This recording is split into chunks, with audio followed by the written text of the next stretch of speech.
ప్రశ్నోత్తరాల సమయము, question and answers శశివునికి లేదా ఇతరులకు మనము వందనాలు చెప్పాలా, లేకపోతే వేరే రకంగా చెప్పాలా? చెబితే లేఖనాల ఆధారం ఏమైనా ఉందా? పొద్దున ఇందాక మన వాక్యంలో కూడా విన్నట్టు ఒక్కొక్కరు ఒక రకంగా చెప్తున్నారు.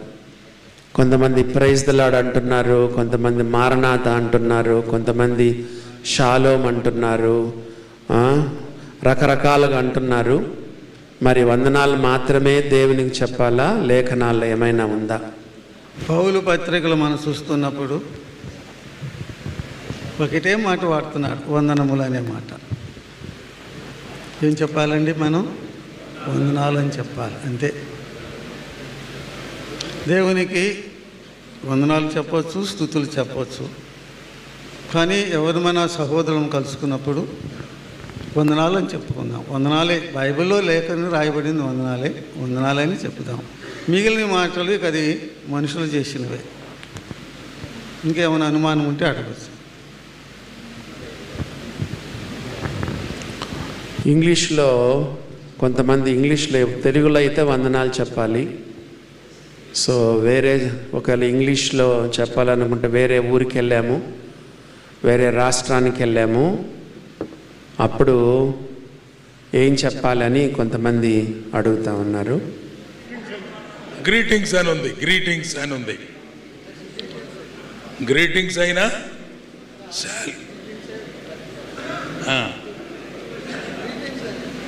నువ్వు గ్రీటింగ్స్ బ్రదర్ అనాలా?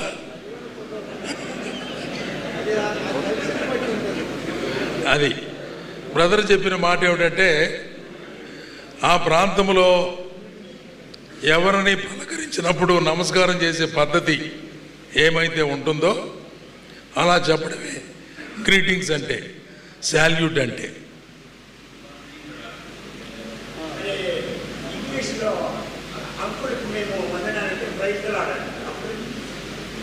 ప్రైజ్ ది లార్డ్ అంటే దేవునికి స్తోత్రం అనే.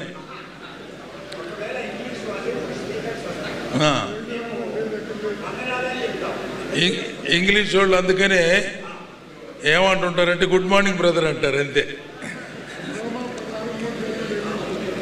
ఇంగ్లీష్లో శాల్యూట్ అని ఉంది, గ్రీట్ వన్ అనదర్ అని ఉంది. దానికి మించి వేరు మాటలు ఉపయోగించలేదు. అన్నని అడుగుదాం, ఆయన ఏం చెబుతాడు అని. What do you say? Any equivalent word for vandanalu is there in English? An equivalent word for vandanalu. What is an equivalent word? Is there any equivalent? No equivalent word. వందనాలు అనే పదానికి సరిపోయినటువంటి ఇంగ్లీష్ పదం ఏమైనా ఉన్నదా అని అడుగుతున్నారు అన్న. వరప్రసాద్ రెడ్డి గారు చెప్తున్నారు గ్రీటింగ్స్ అంటే సరిపోద్ది అంటున్నారు.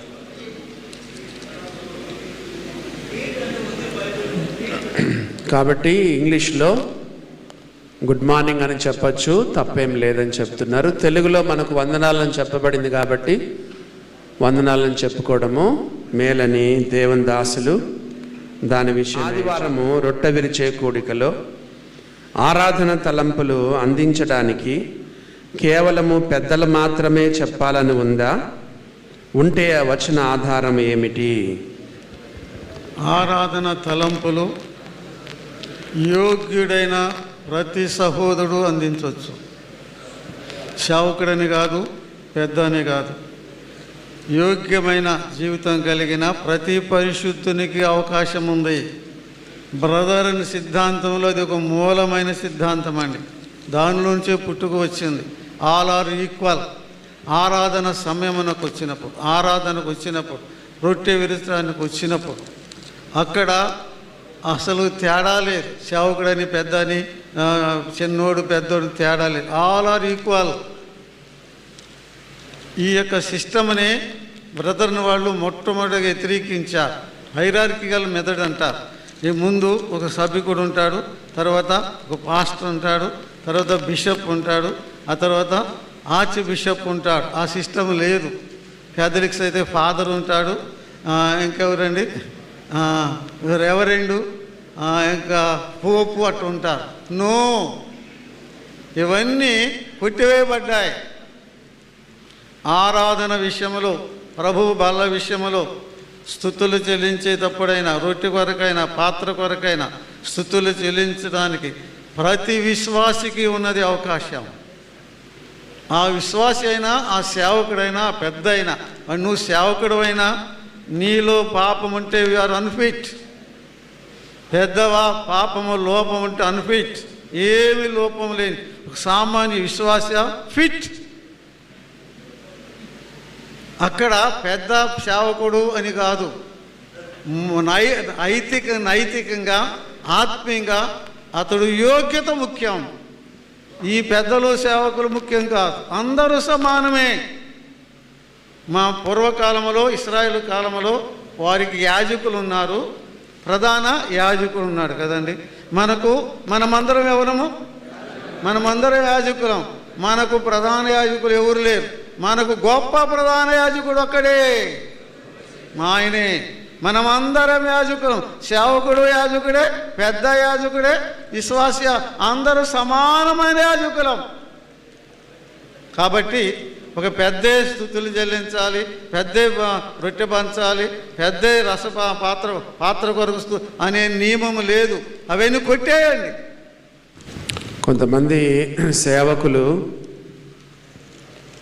బల్లలో మాట్లాడేటప్పుడు, సంఘ సభ్యులలో బల్లలో మాట్లాడేటప్పుడు స్టేజ్ మీకు రానియట్లేదు, ఒక సేవకుడు మాత్రమే ఎక్కాలని చేస్తున్నారు. అది తప్పని పాల్ గాంధీ గారు చెప్పడం జరుగుతుంది. వాక్యక్రమం అలా చెప్తుంది. బ్రదరన్ అసెంబ్లీలో, సంఘములలో ఆశీర్వాద ప్రార్థన చేయవచ్చా? వరప్రసాద్ అన్న. యూదా పత్రికలో చివరిలో ఉన్న మాట ఒకసారి చదువుతారా?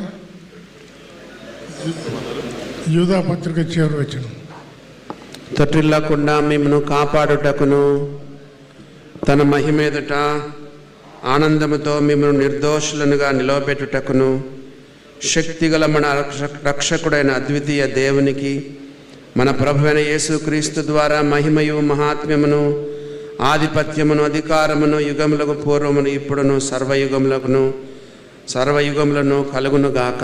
ఆమేన్. ఇప్పుడు చెప్పండి, చెయ్యొచ్చా వద్దో? చెయ్యొచ్చు అంటున్నాడు కదా అన్న. ఎవరు చెయ్యాలి?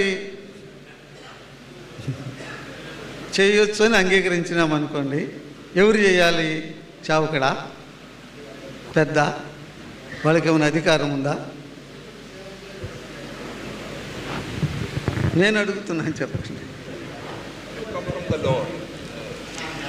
ఆశీర్వాదము అనేది దేవుని యొద్ద నుండి వచ్చేది కానీ చెప్పిన మనిషి ద్వారా వచ్చేది మాత్రం కాదు.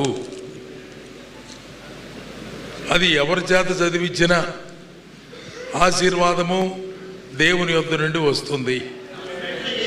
యూదా రాసిన పత్రికలోని ఆశీర్వాదం చెప్పాలా, లేకపోతే తండ్రి అయిన దేవుని యొక్కయు కుమారుడైన యేసుక్రీస్తు యొక్కయు అది చెప్పాలా? అయ్యా, ఈ గందరగోళం ఎందుకు? అసలు ఎత్తేసుకుంటూ పోయింది. మన బ్రదర్ లిటరేచర్ చదువుతున్నప్పుడు, అయ్యా ఓల్డ్ బ్రదర్ లిటరేచర్ అంటే డార్బే గారి, మ్యాకింటోష్ గారి, జే బెల్లెట్ గారి, అవన్నీ చదువుతున్నప్పుడు వీటిలో ఈ బెనడిక్షన్ ఏమీ లేదండి. మనం వారు బెనడిక్షన్ చేతులెత్తి ఇంత దీవించని వాళ్ళు చెప్పలేదండి. కానీ పౌలు ప్రతి పత్రికలో కూడా తండ్రి అయిన దేవుని యొక్కయు కుమారుడైన యేసుక్రీస్తు యొక్కయు మీకు శుభములు కలుగునుగాక, కృపా సమాధానములు కలుగునుగాక అని పౌలు పత్రికలో ఆశీర్వచనం చెప్తూ వచ్చేవాడు. 2వ కొరింథీ పత్రిక 13వ అధ్యాయంలో 13-14 వచనాలలో పౌలు భక్తుడు పత్రిక ముగింపులో ఇదే మాటలు అన్నాడు. పరిశుద్ధులందరూ మీకు వందనములు చెప్పుచున్నారు. ప్రభు అయిన యేసుక్రీస్తు కృపయు దేవుని ప్రేమయు పరిశుద్ధాత్మ సహవాసమును మీకందరికీ తోడయుండునుగాక అన్నాడు. దీన్ని బట్టి మనకు అర్థమైన మాట ఏమిటంటే, పాల్ గాంధీ గారు చెప్పినట్టు ఎత్తేసినా పర్వాలేదు, పౌలు గారు చెప్పినట్టు ప్రకటించినా పర్వాలేదు, ఇది పెద్ద గట్టిగా తీసుకొని ఎవరు ఆశీర్వాదం ఇచ్చారో అక్కర్లేదు, ఆశీర్వాదం ఇచ్చినా పర్వాలేదు, ఇవ్వకపోయినా పర్వాలేదు. కొంతమంది అడుగుతారు, అయ్యా ఆశీర్వాదం చెప్పలేదే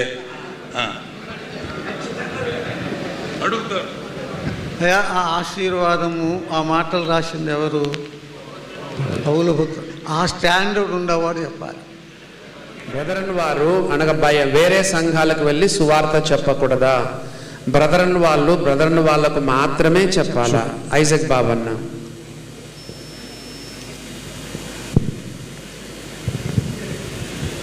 సర్వలోకానికి వెళ్ళి సువార్త ప్రకటించవచ్చు. సువార్త ప్రకటన సరిగ్గా తెలియని వారి దగ్గర మనకు అవకాశం దొరికితే ఖచ్చితంగా సువార్త ప్రకటించాలి. దీని అర్థం వారితో సహవాసం చేయమని కాదు. సహవాసం చేయడం అంటే ఆదివారం బలలో పాల్గొనడం. ఆదివారాలు మన మందిరాలు వదిలిపెట్టుకొని, సంఘాలు వదిలిపెట్టుకొని వేరే వాళ్ళ సహవాసానికి వెళ్ళి, వాళ్ళు రమ్మన్నారు కాబట్టి వాక్యం చెప్పడానికి వెళ్ళాం అనకూడదు. సువార్త ప్రకటించే అవకాశం దొరికినప్పుడు మంచి సువార్త వారికి ప్రకటించి, వాక్యం చెప్పడం కోసం అంతవరకే పరిమితం కావాలి. చాలా జాగ్రత్తగా ఉండాలి. మనల్ని పిలిచారు కదా, వాళ్ళని పిలవకూడదు. ఇది చాలా గట్టి గుర్తుపెట్టుకోవాలి. మనల్ని వాళ్ళు పిలుస్తారు వాక్యం బాగుందని, మనల్ని పిలిచారు కదా, మనం వాళ్ళని పిలవకూడదు. వాక్యం చెప్పించుకోవడానికి ఎట్టి పరిస్థితుల్లో పిలవకూడదని అన్న కూడా ఇందాక మెసేజ్లో చెప్పారు. ఓకే. ఆరాధనలో భాగముగా తీసుకుని కానుకలను అవిశ్వాసుల యొద్ద నుండి తీసుకొనుట అన్నది ప్రభువు అంగీకరిస్తారా? వి మాథ్యూ గారు.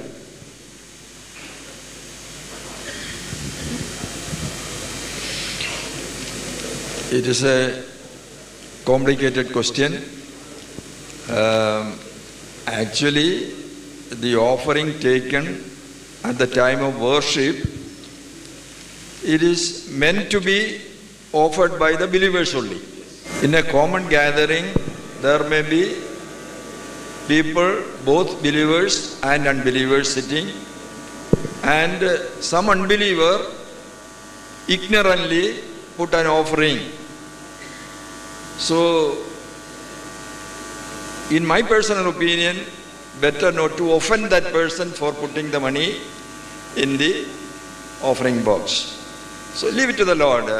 So we should not encourage also, so we should not expect also offering from unbelievers. It is primarily for believers. So ignorantly somebody offer, ignore that. The Lord will take care of that.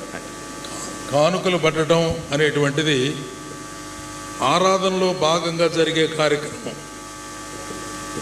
ఆరాధనలో చివరిగా కానుకలు పడతాం. So ఉద్దేశం ఏమిటంటే, ఆరాధించిన దేవుని పిల్లలైన వారు కానుకలు అర్పించాలని ఉద్దేశం అది. One more thing to make clear. Now there is a controversy among some believers whether we can take offering from our children, our own children, if they are not part of the worship. So in such cases also we have to understand, as our children, it is our duty to train them up even when they are young. So this is one way when they offer even from childhood, even before their baptism, it is sort of training for our children. So that way also better not to discourage them. శనివారం లేదా శుక్రవారం విజ్ఞాపనలో లేని వ్యక్తి ఆరాధనలో పాత్ర కొరకు స్తుతులు చెల్లించవచ్చా? ఒకవేళ స్తుతులు చెల్లిస్తే ఆ పాత్ర పుచ్చుకోవచ్చా?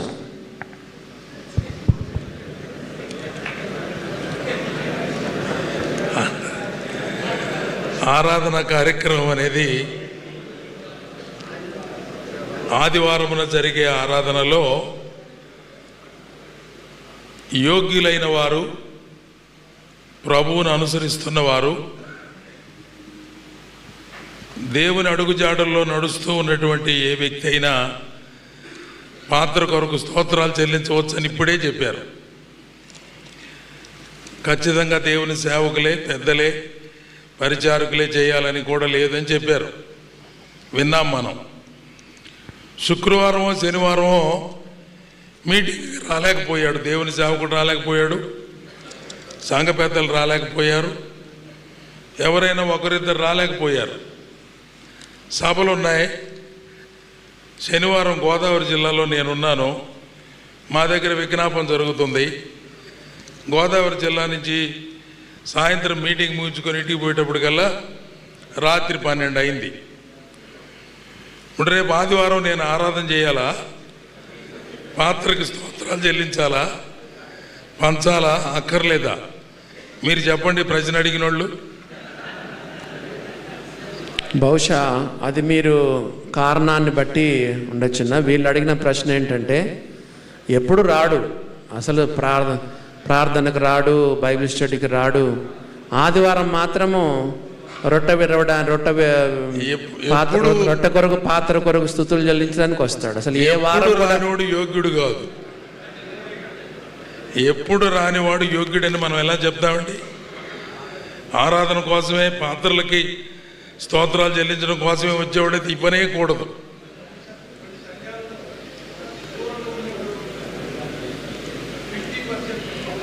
దూరంగా ఉండేవారు.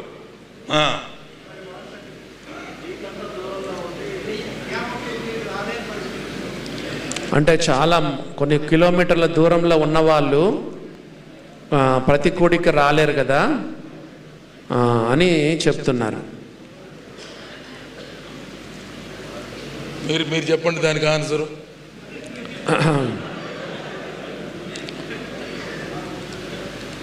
కొంతమంది సంఘానికి కొన్ని కిలోమీటర్ల దూరంలో ఉంటారు కాబట్టి వాళ్ళు ప్రతి కూడికి రావడానికి వాళ్ళకు చాలా ఇబ్బంది అవుతుంది. వాళ్ళ ఇంటి నుంచి సంఘానికి రావడానికే 30 గంట లేదా గంట టైం అవుతుంది. ఆఫీస్కి వెళ్ళొచ్చి ఉంటారు. మరి బైబిల్లో అయితే అలాంటి హార్డ్ అండ్ ఫాస్ట్ రూల్ ఏం లేదు. ప్రభువుని నమ్ముకొని రక్షణ పొంది, మంచి సాక్ష్యం కలిగి, నమ్మి బాప్తీసం పొంది, మంచి సాక్ష్యం ఉండి, ఒకవేళ ఆయన ప్రేరేపణ ఉంటే ఎప్పుడైనా ఒక ఆదివారం రొట్టె కొరకు పాత్ర కొరకు స్తుతులు చెల్లించితే తప్పేమీ లేదని నా యొక్క అభిప్రాయాన్ని చెప్తున్నాను. దైవ గ్రంథంలో వీటిని గురించి హార్డ్ అండ్ ఫాస్ట్ రూల్స్ ఏమీ లేవు. అక్కడ ఉన్నటువంటి సంఘ కాపర్లు, దేవుని సేవకులు గమనించి వీరు కావాలని మీటింగ్కి రావట్లేదా, అవకాశం ఉన్నా కూడా రావడం లేదా, వీలై కూడా రావడం లేదా, నిర్లక్ష్యంగా అటువంటి వారు నిలబడి స్తోత్రాలు చెల్లించి ఇక్కడ పెత్తనాలు చేయడం ఎందుకు అని వారితో మాట్లాడి సరిచేయాల్సిన బాధ్యత ఉంది. ఆదివారం రొట్టె విరిచే సమయంలో ఆ రొట్టెను మనం పట్టుకొని కృతజ్ఞతాస్తులు చెల్లించి దాన్ని విరిచి సంఘానికి అందించాలా, లేక పట్టుకోకుండానే స్తుతులు చెల్లించి విరిచి అందించవచ్చా? తప్పకుండా రొట్టెను పట్టుకొనే స్తుతులు చెల్లించాలా? వి మాథ్యూ గారు. What is the question? First, ఆదివారం రొట్టె విరిచే సమయంలో ఆ రొట్టెను మనం పట్టుకొని కృతజ్ఞతాస్తులు చెల్లించాలా, పట్టుకోకుండానే స్తుతులు చెల్లించాలా?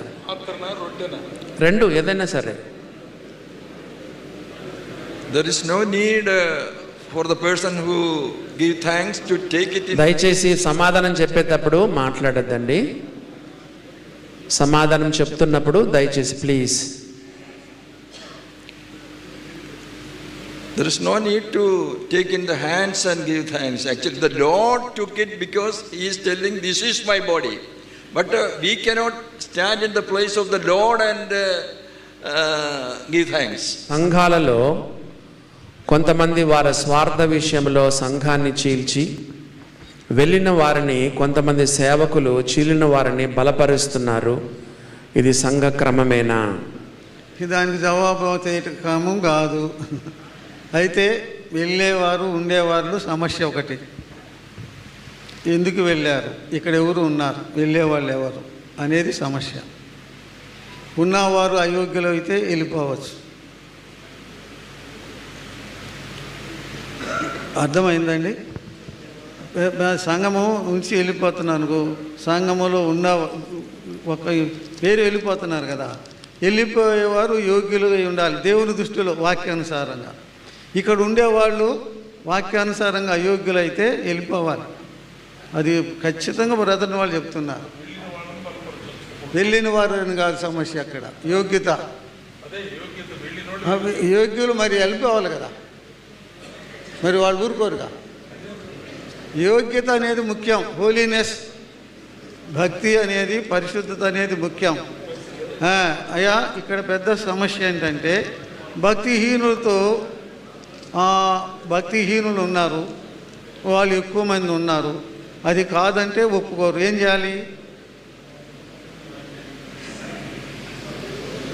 చేయాలి?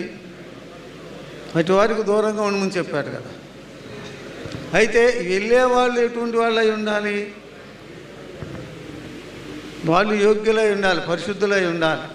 ఇది చాలా క్రిటికల్. అది చాలా ప్రార్థనాపూర్వకంగా చేసుకునే పనే, కానీ ఇట్లా పలానా ఆయన చెప్పాడు కాబట్టి వెళ్ళిపోవటం అని కాదు. ఇది ఖచ్చితంగా మనం దాన్ని బట్టి అట్టి వారికి వేరుగా ఉండమని పౌలు పత్రికలో చాలా స్పష్టంగా ఉన్నదండి. ఇట్టి వారికి వాక్యమునకు భిన్నంగా ఉన్నవారికి వేరుగా వెళ్ళి సెపరేట్ చేయమని దేవుని వాక్యం చెప్తుంది. అసలు బ్రదర్ని వాళ్ళు ఎందుకు వచ్చారు బయటికి? బ్రదర్ని వాళ్ళు ఎందుకు బయటకు వచ్చారు? అక్కడ క్రమం లేదనే కదా, అక్కడ సరిగా లేదనే కదా. అసలు బ్రదర్ మూమెంట్ అన్నిటికీ పుట్టడానికి కారణం అదే కదా. అన్నిటికీ ఒకటే కొలబద్ద: యోగ్యత, పరిశుద్ధత, దైవభక్తి. ఇది చాలా ప్రాముఖ్యమైనది. సో పాల్ గాంధీ అంకుల్ ఏం చెప్తున్నారంటే, సంఘాలు సాధ్యమైనంత వరకు చీలకూడదు. ఒకవేళ చీలిన వారు ఎందును బట్టి చీలారు.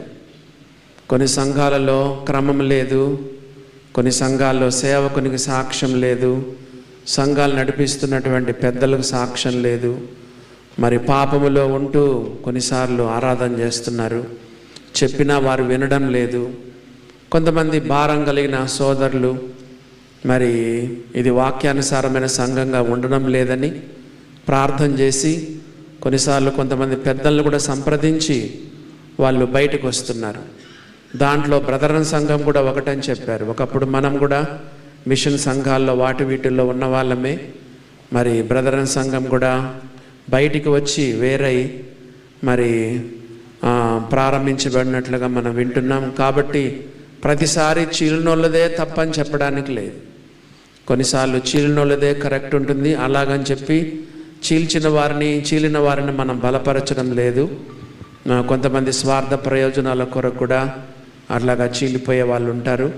కాబట్టి ఆ యొక్క పరిస్థితిని బట్టి మనము చెప్పగలం తప్ప మరి ప్రతిసారి చీలిన వాళ్ళని తప్పు అని చెప్పడానికి లేదు. అనవసరంగా చీలిన వాళ్ళని బలపరచడం కూడా తప్పే అని చెప్పారు. సంఘ పెద్దలు, సేవకులు తలకు రంగులు వేస్తున్నారు, అలా వేసుకోవచ్చా? Personally speaking, and regarding these sort of things, you cannot get the written answer from the scripture. Personally speaking, the way God has created us, I am a person who would like to remain in that condition. As far as possible, reduce artificiality. Now, if the Lord wants your head to be in that particular situation, that is how you are created. So as far as possible, artificiality I don't prefer, and that's not a good way also. That is my personal conviction. You will translate. బైబిల్లో రాయబడింది, తలనెరపు వృద్ధులకు సౌందర్యము, నెరసిన వెంట్రుకలు మరి నీతిమంతులకు కదా వారు కలిగి ఉంటారని రాయబడింది.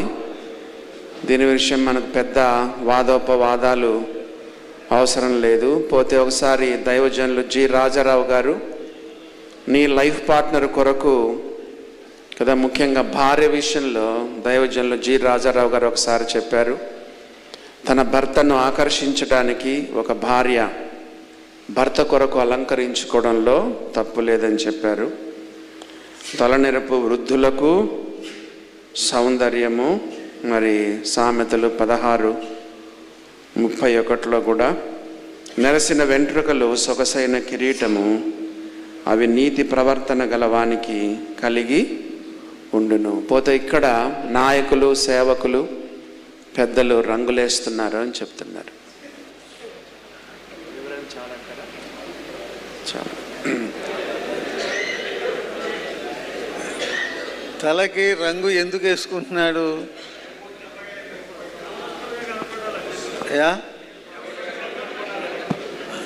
తలకి రంగు అసలు ఎందుకు వేసుకోవాలి? ఏ ఉద్దేశం తీసుకుంటున్నారు? నువ్వెవరివి? రంగులు వేసుకునేది ఎవరు? మామూలుగా రంగులు వేసుకునేది ఎవరు? మనం ఎవరం? దేవుడిచ్చిన సౌందర్యం మనకు చాలదా? ప్రభు మనల్ని ఏ స్థితిలో ఉంచాడో ఆ స్థితిలో ఉంచడమే ఉత్తమం, అన్నిటికంటే శ్రేష్టం. అది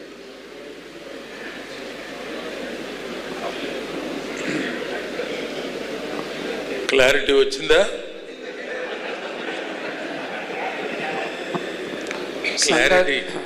క్లారిటీ ఏమిటంటే,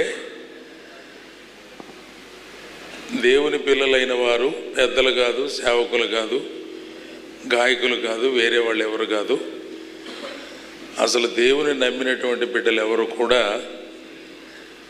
రంగులు వేసుకోకూడదు. వాక్యం చెబుతున్న సత్యం అది. వేసుకుంటున్నారు మీ మనస్సాక్షి, అది. దేవునికి జవాబు చెప్పవలసింది రంగులు వేసుకునేవాళ్ళే.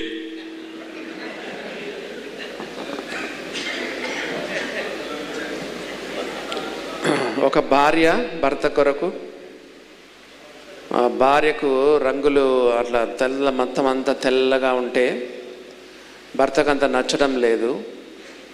మరి తన భర్త కొరకు భార్య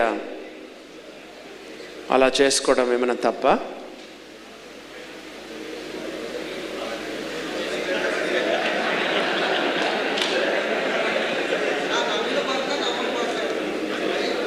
భర్తకి ఇంకా వెంట్రుకలు నల్లగా కాలేదు, భార్యకు మాత్రం వెంట్రుకలు త్వరగా తెల్లగా అయిపోతున్నాయి.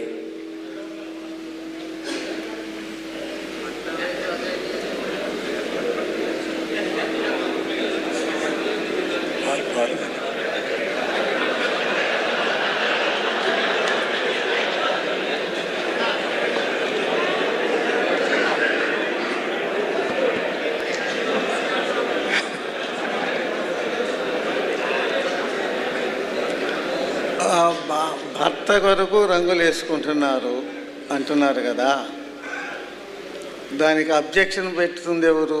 బయట వాళ్ళు. మీకు భర్త కాని వాళ్ళంతా పెడుతున్నారు కదా. కాబట్టి భర్త ముఖ్యం కాదు, దేవుని వాక్యం ఏం చెప్తుంది? మనం ఎవరిని సంతోషపెట్టాలి, దేని ద్వారా మనము దేనికి ప్రాధాన్యత ఇవ్వాలి? దేవుని వాక్యానికి ఇవ్వాలా, భర్తకి ఇవ్వాలా? పౌలు అన్నాడు, మాంసం తినుట అభ్యంతరం అయితే ఇక్కడి నుంచి నేను మాంసం మానేస్తాను. ఒకరికి అభ్యంతరమైనది నీ యొక్క ప్రవర్తన, నీ యొక్క జుట్టు రంగు మానే, అంతే. భర్తకి అనే సాకు చెప్తే భర్త కాదు, మరి ఊరంతా అబ్జెక్షన్ పెడుతున్నారు. ఊరంతా దానివల్ల ప్రభు నామానికి ఏమొస్తుంది? ఇప్పుడు ఈ ప్రశ్న అరేంజ్ చేశారంటే ప్రభు నామానికి అవమానం వస్తుందని కదా. లేదు, దాని కొరకు సాక్రిఫైస్ చేయలేవా? సేవకుడు సంఘాన్ని నడిపిస్తున్నటువంటి దైవ సేవకుడు ఎప్పుడైనా తాను వేరే ఊరికి కానీ పరిచర్యకు కానీ వెళ్ళెడుతున్న సందర్భంలో వార కూడికలు అనగా బైబిల్ స్టడీ, ప్రార్థనా కూడిక నిలిపివేయడం కరెక్టేనా? సేవకులు మనం చాలాసార్లు బయట మీటింగ్కి వెళ్తూ ఉంటాము. మనం లేనప్పుడు మరి నిర్ణయించుకుంటున్నాం కదా, యోగ్యులైన వారిని మన సంఘంలో ఉన్నారు, వారు ఆ పరిచర్య కొనసాగిస్తారు. కనుక జరిపేవాళ్ళు కానీ ఆగిపోకూడదు. ఏ మీటింగ్ కూడా ఎప్పుడు కూడా ఆగిపోకుండా జరిపేయడం మంచిదని నా మటుకు నాకు సంపూర్ణమైన అవగాహన, సంపూర్ణమైన రీతిగా ఆ మాట నేను చెప్పగలుగుతున్నాను. అంటే ఇక్కడ సంఘ పెద్దలు ఉన్నా కూడా, సంఘంలో సంఘ పెద్దలు ఉన్నారు కానీ సేవకు ఊరికి వెళ్ళేటప్పుడు మరి తాను బైబిల్ స్టడీ లేదు, ఆ తర్వాత ప్రార్థన కూడిక కూడా లేదని చెప్పడం జరుగుతుంది. It is not at all right to stop a particular meeting because of the absence of a certain responsible person. So alternate arrangement should be made. If he has to go on an emergency somewhere, we cannot say you should not go, but there should be alternate arrangements. ప్రతి సంఘంలో పెద్దలు ఉండవలసిన అవసరం ఉందా? ఉంటే ఎంతమంది ఉండాలి? 2 సంఘాలకు ఒకే పెద్ద ఉండవచ్చా? అసలు పెద్దలే లేకుండా సంఘం ఉండొచ్చా? ఐజక్ బాబన్న. పెద్దలు లేకుండా సంఘం లేదు.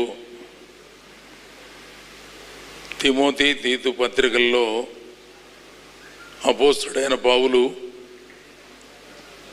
సంఘ పెద్దలను గురించినటువంటి వివరాలు చాలా స్పష్టంగా వ్రాశాడు. కాపర్ పత్రికలవి.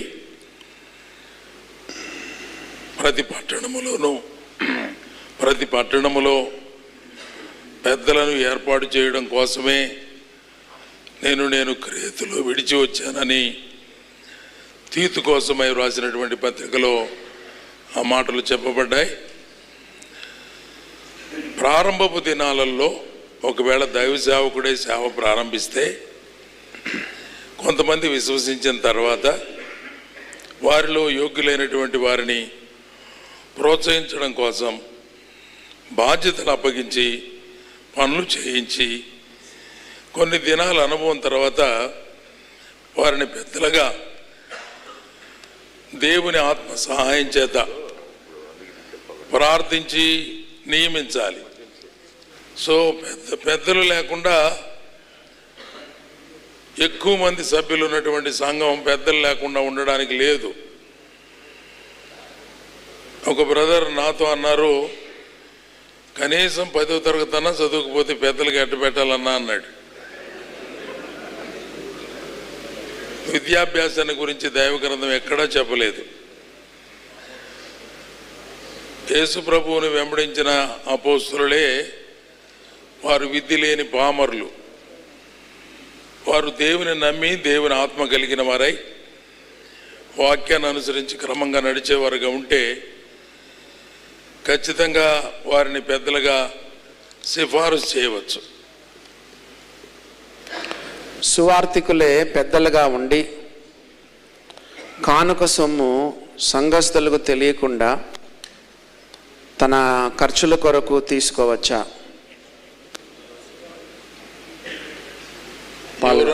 ఎవరన్నా అట్లా తీసుకుంటున్నారా? ఒకే మాటలో చెప్పాలంటే తీసుకోకూడదు. సంఘానికి చెప్పి తీసుకుంటే మంచిది. పనివాడు సంఘానికి చెప్పి కూడా తీసుకోకూడదు. సంఘ పెద్దలు సంఘం ఇస్తే తీసుకోవాలి కానీ అసలు సంఘం సొమ్ము సేవకుడి దగ్గర ఉండకూడదు. ఉంటే కదా సంఘానికి చెప్పేది. అసలు ఆ ప్రశ్నే లేదు. దేవుని సంఘపు సొమ్ము సేవకుని దగ్గర ఉండకూడదు. సేవకుని అకౌంట్లో కూడా ఉండకూడదు. పెద్దల అకౌంట్లో ఉండాలి, సంఘస్థుల అకౌంట్లో ఉండాలి. క్రైస్తవ సునాద కీర్తనల పుస్తకంలో ఉన్న పాటలు మాత్రమే పాడాలా, లేదా ఏవైనా కొత్త పాటలు పాడవచ్చా? వరప్రసాద్ అన్న. ఇప్పుడు ఆ ప్రశ్న అడిగి పంపించమంటున్నారు కదా. అదేదన్నా ఉంటే మీరు ప్రశ్న రాసి పంపించండి. క్రైస్తవ సనాతన కీర్తనలో 1000 పాటల కంటే ఎక్కువ ఉన్నాయి. అవి పాడుకోవచ్చు. కొత్తగా రాసిన వాటికి పాడుకోవచ్చు, తప్పేం లేదు. కానీ అందరికీ కాపీలు ఉండవు కాబట్టి కొత్తగా రాసిన వాటిని జనరల్ మీటింగ్స్లో పాడడం అనేది కష్టంగా ఉంటుంది. ఒకవేళ ఇలాంటి స్క్రీన్స్ ఏమైనా ఉంటే డిస్ప్లే చేసి పాడించండి, పర్లేదు. క్రైస్తవ సనాతన కీర్తనలో ఉండే పాటలు మాత్రమే పాడాలని ఎక్కడ ఏ రూల్ లేదు. పాట ఆత్మానుసారమైనదా వాక్యానుసారమైనదా అని ఎరిగి పాడాలి. ఎక్కడి నుంచి అనేది కాదు, అది వాక్యానుసారమైనదా ఆత్మానుసారమైనదా. ఆ ఛాయ పాడతారు చూసే ఛాయ కూడా వికారంగా ఉండకూడదు, భక్తికి తగినట్లుగానే ఉండాలి. పాట ఉండాలి, ఛాయ పాట గానము అన్నీ అట్లానే ఉండాలి. మ్యూజిక్ కానీ అన్నీ అట్లానే ఉండాలి. పిచ్చి పిచ్చి కోతి మ్యూజిక్లు అన్నీ వస్తున్నాయి. చాలా విచారకరమైన పరిస్థితుల్లో ఉన్నది ఇప్పుడు. చూడండి, చాలా పాటలు క్రిస్మస్ రోజు ఎంత వికారమైన పాటలు వస్తున్నాయి. అవన్నీ మనం రిజెక్ట్ చేయాల్సిందే. ఏదైనా సరే అది వాక్యానుసారంగా ఉన్నదా లేదా, ఇది ఆత్మీయంగా మనకు ప్రయోజనంగా లేదా, క్రీస్తు ప్రభువుకు మహిమ తెచ్చిద్దా లేదా, వినేవారికి అన్యులకు కూడా నమ్మని వారికి కూడా అది వారిని ప్రభు యొద్దకు నడిపిస్తానికి ప్రేరేపించిద్దా లేదా, అవన్నీ ఆలోచించి ఆ పాట ఎవరు రాసిన పాట అయినా ఆత్మానుసారముగా ఆత్మీయులు రాసింది ఎవరైనా పాడుకోవచ్చు. ఇటీవల జరుగుతున్న సభలలో ఒక్కొక్క కూడికలో ఒకరిని స్థానిక సంఘానికి చెందిన పెద్దలను కాకుండా ఒక్కొక్క కూడికలో ఒక్కొక్కరిని అధ్యక్షులుగా పెట్టి కూడికలు నడిపిస్తున్నారు. కొందరిని తృప్తిపరిచేందుకు ఇతర సంఘాల పెద్దలను చైర్మన్గా పెట్టి నడిపించడం ఎంతవరకు సమంజసం స్థానిక సంఘంలో పెద్దలుండగా?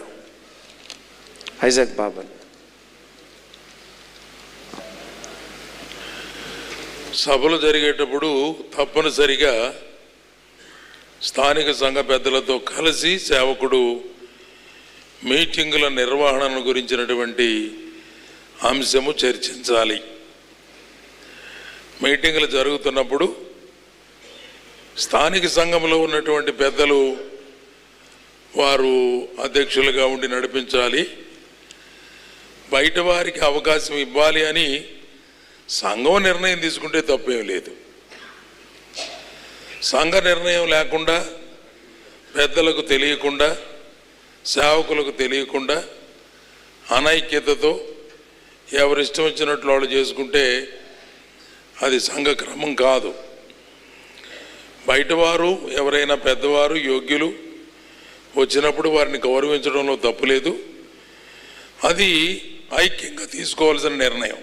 రోజుల్లో మన బ్రదరన్ సంఘాలకు కొంతమంది బ్రదరన్ సంఘాలకు చెందని వారిని అనగా పిల్ల వెంకటరత్నం గారు, సిద్దిపేట ప్రకాష్ గారు, పిఏ స్వామి గారులను పిలుచుకొని వాడుకుంటున్నారు మన బ్రదరన్ సంఘాల వారు. ఇది సరి అయినదేనా? పాల్ గాంధీ గారు.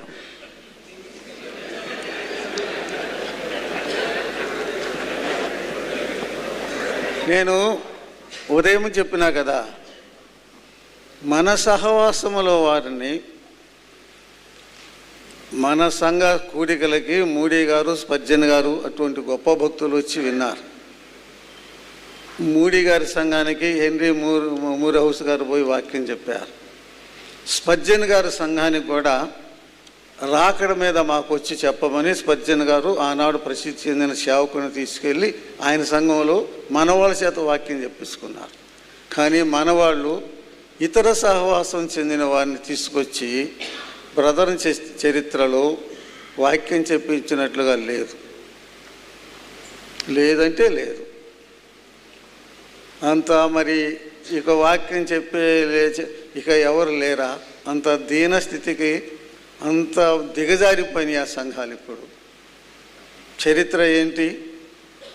ప్రపంచమంతా వణికించారు. ఇందాక చెప్పుకున్నాం కదా, the man who move the world, move the man. ప్రపంచాన్ని కదిలించిన వ్యక్తిని ఒక చిన్న యవనస్తుడు ఏం చేశాడు? కదిలించాడు. ఈ అంత దరిద్రత మనకు ఎందుకు వచ్చింది? మనకు లేదా? రెండోది, వారు మనది కరెక్ట్ అంటారు కానీ మన సంఘం మన దానితో కలవరు. కారణం ఏంటి? బ్రదర్ని సిద్ధాంతం కరెక్ట్ అంటారు. మరి కరెక్ట్ అయినప్పుడు వారు కూడా దాంట్లో అనుసరించవచ్చు కదా, మరి ఎందుకు అనుసరించరు? ఇది చాలా విచారకరం. నీ పిలవకుండా వాడుకోకుండా ఉండటమే ఉత్తమం. బ్రదర్ల సంఘాలలో ఉన్నటువంటి సేవకులను మాత్రమే మన సంఘాలలో వాడుకోవడం అనేది వాక్య క్రమం, మన సంఘాలకు ప్రయోజనకరం. వేరే సహవాసాలలో కూడా గొప్ప గొప్ప సేవకులు ఉంటే ఉండవచ్చు. వారు బ్రదర్ల సిద్ధాంతాన్ని అనుసరించడం లేదు కదా వారి సంఘాలలో. అంటే డిఫరెన్స్ ఉన్నట్టే కదా. డిఫరెన్స్ ఉన్న వాళ్ళు వచ్చి ఇక్కడికి మనకు చెప్పే వాక్యం ఏంటి?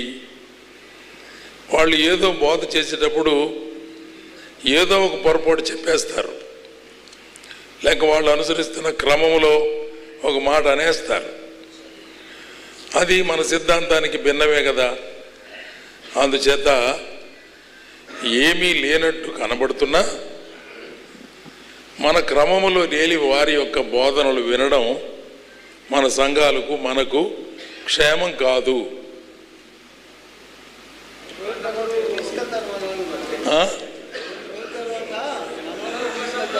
కొన్ని రోజుల తర్వాత మనోళ్ళని తీసుకొని పోతారంట వాళ్ళు.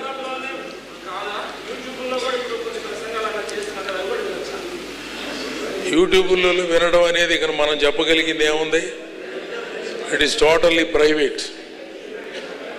అది మీ వ్యక్తిగతమైన అభిప్రాయం.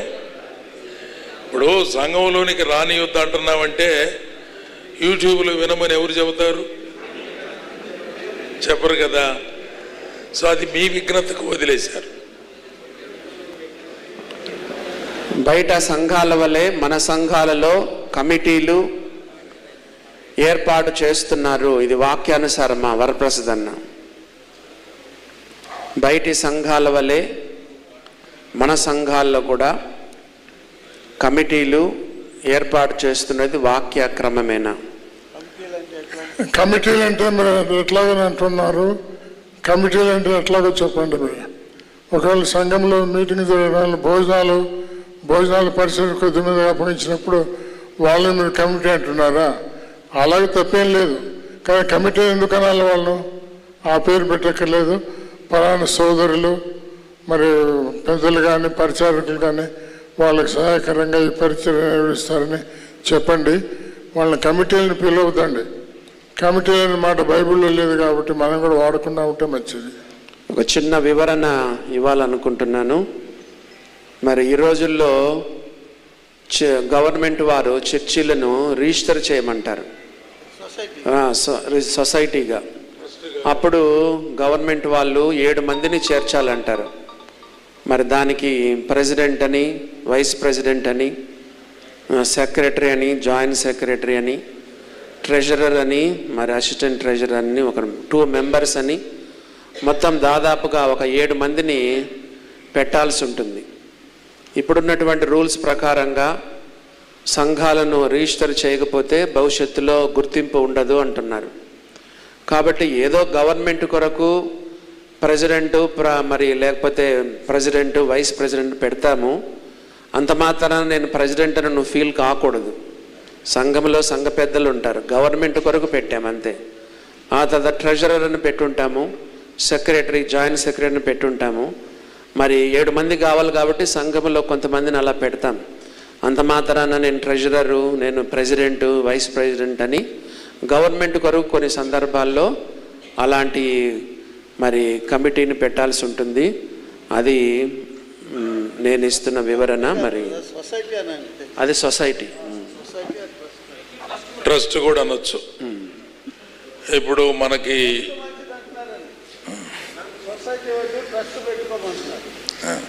సొసైటీ కంటే ట్రస్ట్ బాగుంటుంది మేలు అని అంటున్నారు.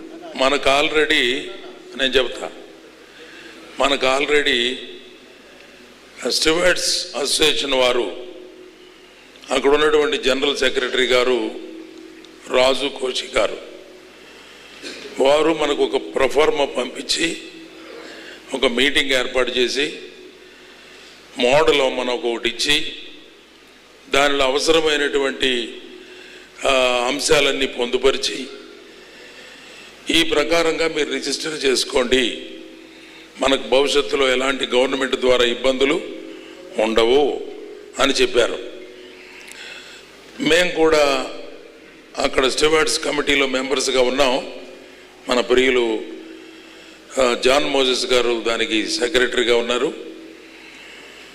వారు తెచ్చినటువంటి ప్రొఫార్మాలన్నీ కూడా ఒక మీటింగ్లో అందరికీ అన్ని సంఘాలకు డిస్ట్రిబ్యూట్ చేశాం.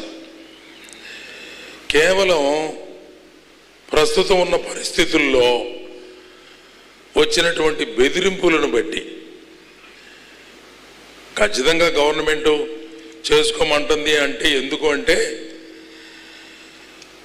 సంఘాల మీద వ్యతిరేకంగా తిరుగుబాటు చేసేటువంటి ప్రజలు, మతాలు, మతోన్మాదులు ఉన్న కారణం చేత మీ సంఘం రిజిస్టర్ అయిందా, మీకు పర్మిషన్ ఇచ్చారా, మిమ్మల్ని ఎవరు పెట్టమన్నారు, మీరు ఎవరిక్కడ అని ఏ మాటలు అంటున్నారు కనుక దానికి జవాబుగా చెప్పడం కోసం yes this is registered organization, మాకు ఒక కమిటీ ఉంది, మాకు ప్రెసిడెంట్ ఉన్నారు, సెక్రటరీ ఉన్నారు, దీనికి లెక్కలు ఉన్నాయి, దీనికి ఆడిట్ ఉంది అని ఇవన్నీ చెప్పడానికి అలా చేస్తే మంచిది అని సొసైటీలో డిఫరెంట్ నేమ్స్, ఇంటి పేర్లు వేరువేరుగా ఉండాలి. ట్రస్ట్లో ఒక ఇంటికి సంబంధించిన వాళ్ళు ఉన్నా కూడా అభ్యంతరం లేదు. అందుకని మేము చెప్పిన సలహా ఏమిటంటే ఖచ్చితంగా సంఘములో సేవకుడు ఉంటే సంఘంలో ఉన్న పెద్దలు వారిని మాత్రమే కమిటీలో ఉంచితే సంఘ కార్యక్రమాలకు ఎలాంటి అభ్యంతరం ఉండదు. వేరే వాళ్ళు మళ్ళీ నేను ప్రెసిడెంట్ అని అనకుండా సంఘములో ఉన్నటువంటి దేవుని సేవకులే, దేవుని సేవకులు, సంఘ పెద్దలు, బాధ్యత కలిగినటువంటి పరిచారకులు ఎవరైనా ఉంటే 7 మందిని కూడా వాళ్ళనే పెట్టండి అని ఖచ్చితంగా స్ట్రెస్ చేశాం. అందుచేత దానివల్ల పెద్ద అభ్యంతరాలు లేవు. ఆర్గనైజ్ చేసేటప్పుడు ఒక కమిటీ ఏర్పాటు చేస్తున్నామని సంఘంలో డిక్లేర్ చేస్తే ఇదేదో పెద్ద కమిటీ లాగుందని చెప్పి పెద్దలను పక్కన పడేసి వేరే వాళ్ళంతా లోపల చొరబడి గలిపిలి చేసిన మాట నిజమే. చాలా గందరగోళాలు జరిగినాయి, ఇప్పటికే తగాదులు వచ్చినాయి, డివిజన్స్ ఏర్పడుతున్నాయి. ఇది చేయకపోయినా బాగుండేదని సందర్భాలు కూడా ఏర్పడ్డాయి. ఇది కూడా ఆత్మీయంగా మనం ప్రార్థనాపూర్వకంగా సంఘ పెద్దలనే ఏర్పాటు చేయడం ద్వారా దానివల్ల మేలు కలుగుతుందని మరి అనుభవంలో తేలినటువంటి సంగతి. అలాగ అనుసరించాలని ప్రేమతో మీకు మనవి. సంఘమని బోర్డు పెట్టి ఇతర సంఘాల వలె అన్నీ చేయించున్నారు. ఆదరణ కూడిక, పెళ్లిళ్ళు అక్షింతలు, తాళి కట్టించుట, ఇలా ఇంకా ఎన్నో చేయిస్తున్నారు. ఇది క్రమమేనవి. ఏ విషయాన్ని మనం చర్చించవలసి వచ్చి ప్రశ్నించినా ప్రారంభంలో 200 సంవత్సరాల నాడు మన బ్రదర్ని వారు ఎలాంటి ఉద్దేశాలతో ప్రారంభించారు, ఎలా చేశారు అనేది ఒకసారి మనం వెరిఫై చేస్తే మంచిది. వారు ఇటువంటి సంగతులు ఏమీ చేయలేదు. ఇప్పుడు మన ప్రాక్టీస్లో ఉన్నటువంటి ఏ సంగతి చేయలేదు. ఇప్పుడున్నటువంటి క్రైస్తవ లోకంలో మన ఊర్లో మన బ్రదర్ సంఘం చాలా చిన్నదిగా ఉంటుంది. వేరే వేరే సంఘాలు చాలా ఉంటాయి, పెద్దవి ఉంటాయి. విశ్వాసుల వివాహం చేసేటప్పుడైతే మనం చెప్పినట్టుగా కరెక్ట్గా వింటారు. పిల్లలను నమ్మిన వారు కాదు, కుటుంబంలో తండ్రి నమ్మినోడు కాదు, తల్లి ఒక్కతే ప్రార్థనకు వస్తుంది, సేవకుల ద్వారా వివాహం జరిగించాలయ్యా అంటది. సరేనని సేవకులు ముందుకు వస్తారు. అక్కడ వారింట్లో అదొక పెద్ద యుద్ధం. మేము రాము అని మనం గట్టిగా చెప్పేస్తే, నువ్వు రేపటి నుంచి వాళ్ళ మందిరానికి పోవద్దు, ఇంకా మన బిడ్డ వివాహమే చేయలేదు వాళ్ళు, వేరే వాళ్ళ దగ్గరికి వెళ్దాం, మనం చెప్పినట్టు చేసేవాళ్ళు ఉన్నారు, వాళ్ళ చేత చేయించుకుందాం. ఈ సమస్యలన్నీ మనం రోజు ఎదుర్కొంటున్నాయే. వాస్తవానికి వివాహాలలో మంగళసూత్రం కట్టడం, అక్షంతలు వేయడం, కట్నాలు తీసుకోవడం, వాటి కోసం గొడవలు పెట్టుకోవడం, పెళ్ళిళ్ళు అయిన తర్వాత చిన్న చిన్న తగాదలకు విడాకులు తీసుకోవడం, ఈ గలిబిలంతా కూడా దేవుని ప్రజల మధ్య ఉండకూడదు. ఇదంతా లేదు. అందుకని మా ఊళ్ళో పెళ్లి చేతురుకొని రండిని పక్క ఊళ్ళోని పిలవబాకండి, దేవుని సేవకులను ఆహ్వానించబాకండి. ఒకవేళ వారిద్దరూ దేవుని నమ్ముకున్న పిల్లలై దేవుని సేవకులు వాక్యానుసారంగా చెప్పిన క్రమంలో వారు కానీ వివాహం జరిగించుకునే పని అయితే అలా చేయడం, ఆహ్వానించడం మంచిదే. కానీ లేకపోతే సొంత గ్రామంలో ఉన్నవారే అక్కడున్న పరిస్థితులకు అనుగుణ్యంగా ఏది మేలో ఏది క్షేమమో జాగ్రత్తగా చేయడం మంచిది. ఇది నా అనుభవపూర్వకమైన సలహా. నా అనుభవం కూడా చెప్తాను. నేను కూడా దాదాపు ఒక 330 పైన వివాహాలు చేశాను. ప్రారంభ దినాల్లో నాకు సరైన అవగాహన లేకుండా తాళి కట్టించేవాడిని. ఆ తర్వాత నేను ఈ మధ్య తాళి కట్టించడము మానేశానండి. ఎవరైనా వివాహానికి పిలిస్తే మెల్లగా వెళ్తాను, వివాహం చేస్తాను. తొందర చేస్తారు, తాళి తీసుకొస్తారు, ఆగండి ఆగండి అంటాను. మరి పూలదండలు వేపిస్తాను, క్లోజింగ్ ప్రేయర్ చేస్తాను. క్రైస్తవ పద్ధతిలో వివాహం చేశాము. ఆ తర్వాత వాళ్ళకు అప్పగించేస్తాను. ఎవరో వచ్చిన పాస్టరో వాళ్ళు వీళ్ళు ఇంకా వాళ్ళ అగచాట్లు వాళ్ళు పడతారు. మరి తాళి లేకుండానే ముగింపు ప్రార్థన చేస్తాను. ఇలాగా సంహవ్ దేవుడు అలాగా నడిపిస్తూ ఉన్నాడు. మనం గట్టిగా నిలబడితే వాళ్ళు కూడా కొన్నిసార్లు పాఠం నేర్చుకుంటారు. వాళ్ళు కూడా నెమ్మదిగా ఇప్పుడు తెలంగాణలో అంతా కూడా మెల్లమెల్లగా అట్లా దారికి వస్తూ ఉన్నారు. మనమేమి తాళి కట్టించము, క్రైస్తవ పద్ధతిలో వివాహం చేస్తాము. వాళ్ళు ఆ తర్వాత వాళ్ళ ఇష్టం. ఈయన హెబ్రోన్ చర్చిలో కూడా బయటకేమో కట్టరు, కానీ మళ్ళీ లోపలికి వెళ్ళి కట్టించుకుంటారంట, ఇంట్లో కట్టిస్తారంట. సరే, వారి సంగతి మనకు అనవసరము. వయసులో చిన్నవారు వయసులో పెద్దవారికి బాప్తీసము ఇవ్వవచ్చా? చిన్నవారు ఇవ్వకూడదు అని కొంతమంది చెప్తున్నారు. కొంతమంది సేవకులు ఉన్నారు సంఘంలో, వారు ఎవరైనా వయసులో పెద్దవారు బాప్తీసం తీసుకుంటూ ఉండగా మరి మీరు వయసులో చిన్నవాళ్ళు ఇవ్వకూడదని కొంతమంది అంటున్నారు. వయసు కాదు ముఖ్యం, యోగ్యత ముఖ్యం, సాక్ష్యం ముఖ్యం, భక్తి జీవితం ముఖ్యం. అదే ముఖ్యం, కానీ వయసు కాదు. వాస్తవంగా వయసుని గౌరవించాలి, పెద్దలను, వయసు ఉన్నవారిని గౌరవించాలి. కానీ యోగ్యత ముఖ్యం. చిన్నోడు పెద్దోడని కాదు, యోగ్యుడైన వాడే ఇవ్వచ్చు, ఎవరైనా ఇవ్వచ్చు. మరి వయసు కాదు కానీ యోగ్యత, యోగ్యమైన జీవితం ఉంటే. ఈ ప్రశ్న అడిగిన వాళ్ళకి ఇంకొక ప్రశ్న, ఎదురు ప్రశ్న. చిన్న వయసులో ఉన్నవారు వాక్యం చెప్పి పెద్ద వయసులో ఉన్న వారిని దేవునిలోకి నడిపించవచ్చా?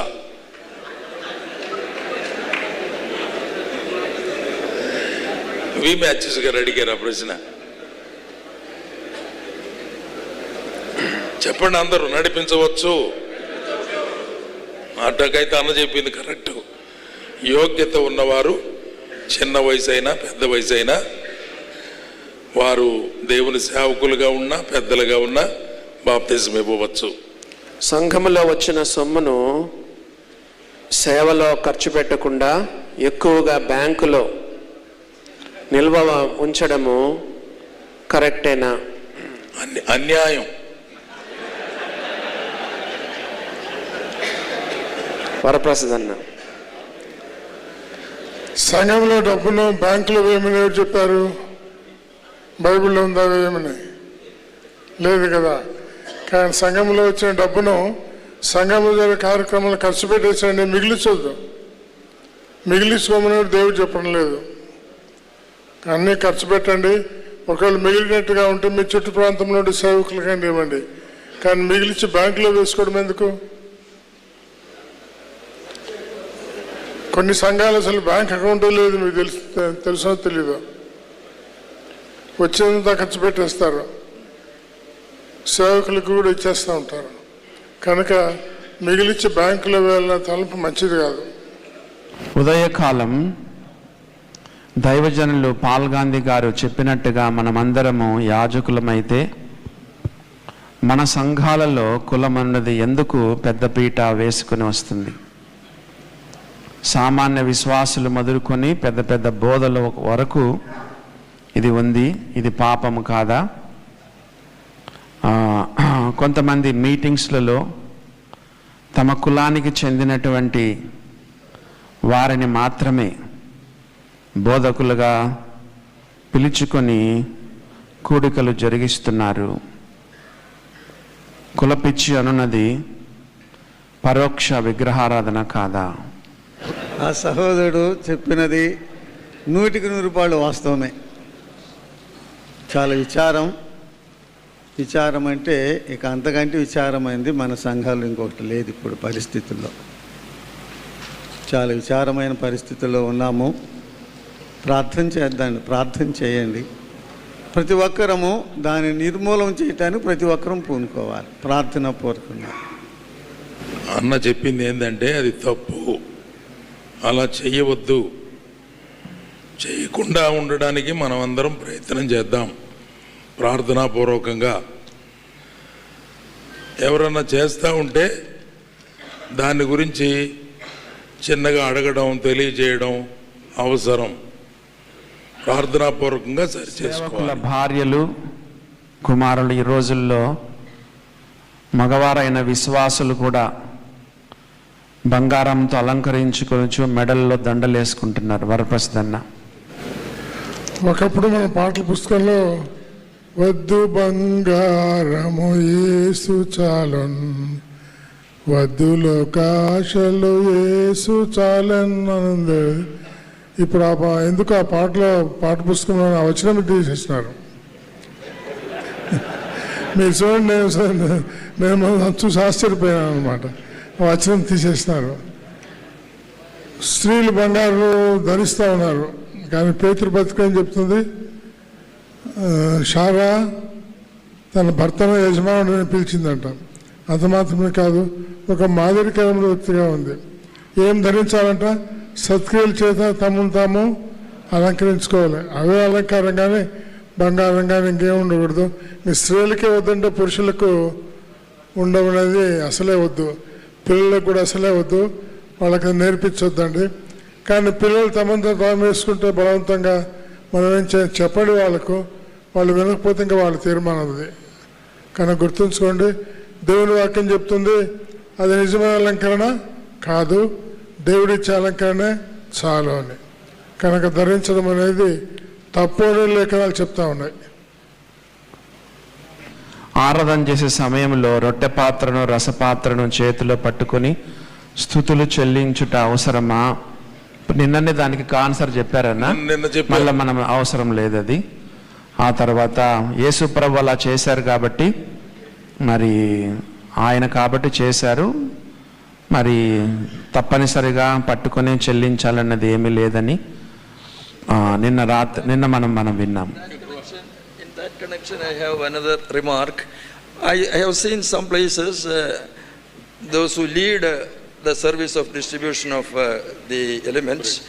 Yeah, some places I have seen after they take the bread, those who lead that ministry, they themselves eat first. They first eat, then only they pass on to the congregation to eat. Okay. So as per the scriptures, I find it little awkward situation. That is actually Lord Jesus keeping a towel on his waist as a servant.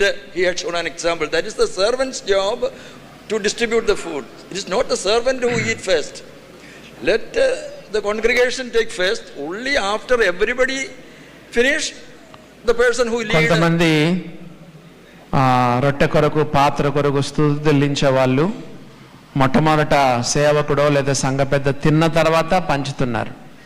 అది సరైనది కాదు. First ఆయన తాగిన తర్వాత వేరే వాళ్ళకి ఇస్తున్నాడు.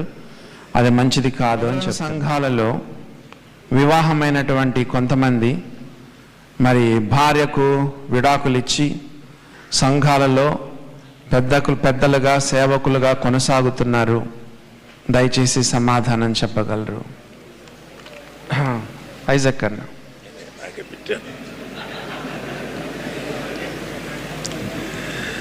విడాకులు ఇవ్వడం వాక్య విరుద్ధం. విడాకులు ఇచ్చిన వాడు సంఘంలో మౌనంగా కూర్చోవాలి తప్ప పెద్దగా కానీ సేవకునిగా కానీ ఇతరులకు బోధించేవాడుగా కానీ ఉండటానికి వీలే లేదు. ఎవరైనా అటువంటి వాళ్ళు ఉంటే వెంటనే సర్దుకోండి. సేవకులు కానీ పెద్దలు కానీ నిందారహితమైన జీవితాన్ని కలిగి ఉండాలి. నిందలతో కలిగిన వారు పెద్దలుగా నాయకులుగా సేవకులుగా కొనసాగడానికి వీలు లేదని వారు తెలియజేస్తారు. సేవకులు పెద్దలు ముఖ్యంగా విశ్వాసులు సేవకులు ఇన్సూరెన్సులు చేయించుకోవచ్చా? పాల్గాంధీ గారు. ఇది ఇన్సూరెన్స్ అనేది వాస్తవంగా అనేకమైనవి ఉన్నాయి. మరి డబ్బు దాచుకోవచ్చునా, పొలం కొనుక్కోవచ్చునా, ఇల్లు కట్టుకోవచ్చునా, మరి ఇంకేనేను చేసుకోవచ్చునా అనేది అన్నీ ఎన్నో సమస్యలు ఉన్నాయి. ఇన్సూరెన్స్ అంటే మరి రేపు ఏమన్నా ఏమైద్దేమో అని. వాస్తవంగా అయితే దేవుని మీద ఆధారపడటమే, దేవుడే చూసుకుంటాడు భవిష్యత్తు అనేది అసలు నిజమైన విశ్వాసం. కానీ బలహీనతలు వచ్చేసి ఇట్లా అయిపోతుంది. నేను ఒక చిన్న వివరణ ఇవ్వాలనుకుంటున్నాను. బైబిల్లో ఫెయిత్ ప్లస్ రీజనింగ్ అంటారు. యేసు ప్రభు కూడా ఎవరైనా డబ్బులు ఇచ్చినప్పుడు ఇస్కరియోతు యూదా దగ్గర ఆయన దాచిపెట్టేవాడు. మరి ఉన్నదంతా ఎప్పటికప్పుడు ఖర్చు పెట్టుకోవడం కాదు. కొంతమంది బ్యాంకు అకౌంట్ ఉండకూడదు, మనము విశ్వాసం పైన ఆధారపడాలి, ఎప్పుడు డబ్బులు అప్పుడే ఖర్చు పెట్టేసుకోవాలి అంటూ ఉంటారు. యేసు ప్రభు వారు కూడా ఎవరైనా తనకి ఇచ్చినప్పుడు ఇస్కరియోతు యూదా దగ్గర పెట్టేవాడు. ఆయన అవసరమైనప్పుడు ఆయన వాడుకునేవారు. కాబట్టి నీతిమంతుడు విశ్వాస మూలముగా జీవించును వాస్తవమే. కానీ దేవుడు కొంచెం మనకు జ్ఞానం కూడా ఇచ్చినాడు కదా. ఏదైనా మనకు అందుబాటులో ఏమైనా కొన్ని అవకాశాలు ఉంటే వాడిని వాడుకోవడంలో తప్పు లేదు. ప్రతిదాన్ని మనం తప్పుగా అంగీకరించాల్సిన అవసరత ఆరాధన ప్రారంభంలో ప్రార్థన చేయాలా, స్తుతి చెల్లించాలా? ఇన్ ద బిగినింగ్ ఫస్ట్ ప్రభు బల్ల అయ్యేటప్పుడు, కానుక సమయంలో కూడా కానుకలు అర్పించిన తర్వాత అప్పుడు కూడా మనం స్తుతి చేయాలా, ప్రార్థన చేయాలా? వరపసదన్న. కానుకలు కూడా దేవునికి మనం స్తుతుల ద్వారా అర్పిస్తున్నాం కాబట్టి స్తుతే. ప్రారంభంలో కూడా స్తుతే, మరి అంతటా కూడా స్తుతులే. ప్రార్థన అనే మాట మనం చెప్పకుండా స్తుతులిస్తున్నామని చెప్తేనే మంచిది. Next question. తాను వర్ధిల్లిన కొలది తన యొద్ద కొంత సొమ్ము నిల్వ చేయవలను అని ఉంది. కానుక పెట్టెలో వేయవలనా లేదా తన యొద్ద ఉంచుకోవాలనా? వి మాథ్యూ గారు.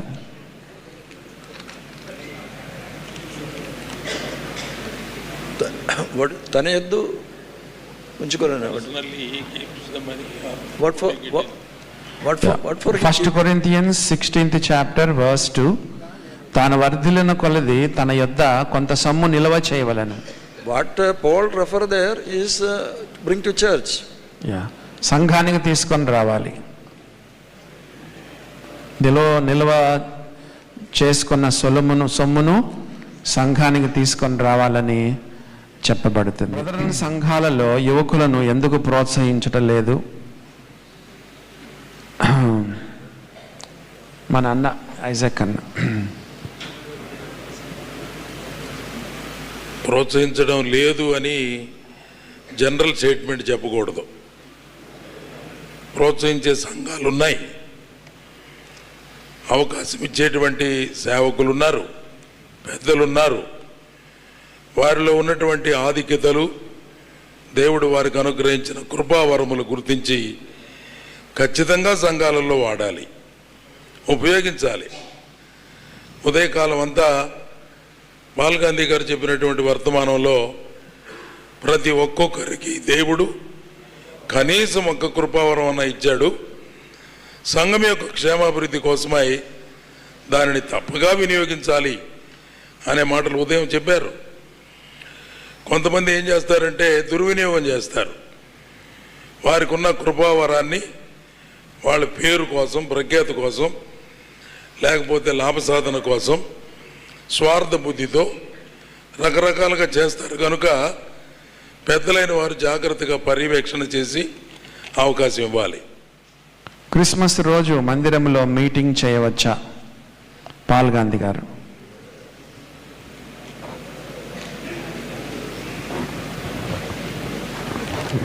మొదట్లో అయితే అసలు క్రిస్మస్ పండుగే చేసేవాళ్ళు కాదు. క్రిస్మస్ పండుగ అసలు పండుగలు లేవు, మన బ్రదర్ వాళ్ళలో పండుగలు చేయట్లేదు. ఇంకేంటనే సమస్య?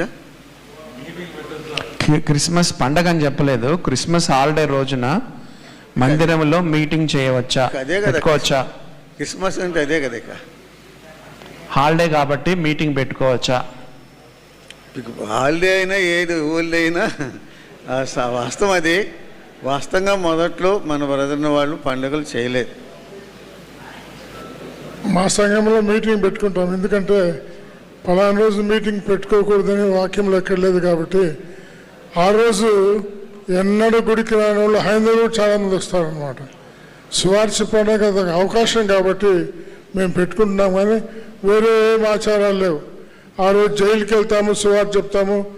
మా ఇండల్లో ఆ రోజు పులగమో లేకపోతే సింపుల్ మీలే ఉంటుందన్నమాట.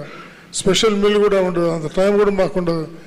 ఎక్కడెక్కడ అవకాశం ఉంటే అన్ని చోట్లకి వెళ్ళి జైలుకి వెళ్ళి సువార్త చెప్తాము, మరి అనేక ఆర్ఫనైజ్కి వెళ్ళి సువార్త చెప్తాము. ఏ ఆహ్వానించినా, ఏ మీటింగ్ పెట్టుకుంటామన్నా అక్కడ వచ్చి సువార్త చెప్పంటే అవకాశం ఉంది కాబట్టి సువార్త మటుకు చెప్తామంతే, ఇంక వేరే విషయాలు చెప్పాం. మా సంఘంలో కూడా మేము పండగ చేయము, కానీ మరి ఆ రోజు చాలామంది వస్తారు, మరి హిందువులు వాళ్ళు వస్తారు. మేము మంచిగా సువార్త చెప్తాము, వారికి భోజనం పెట్టి పంపిస్తాము.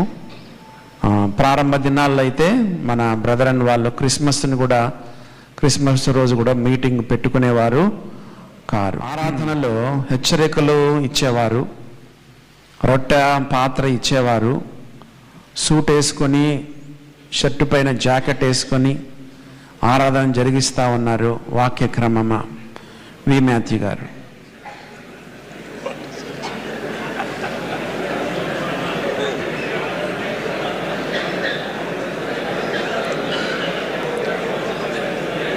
These are all unscriptural questions. దయచేసి కొంచెం మౌనంగా ఉండండి. Just for the sake of argument, we need better not to discuss these sort of things. It's nothing.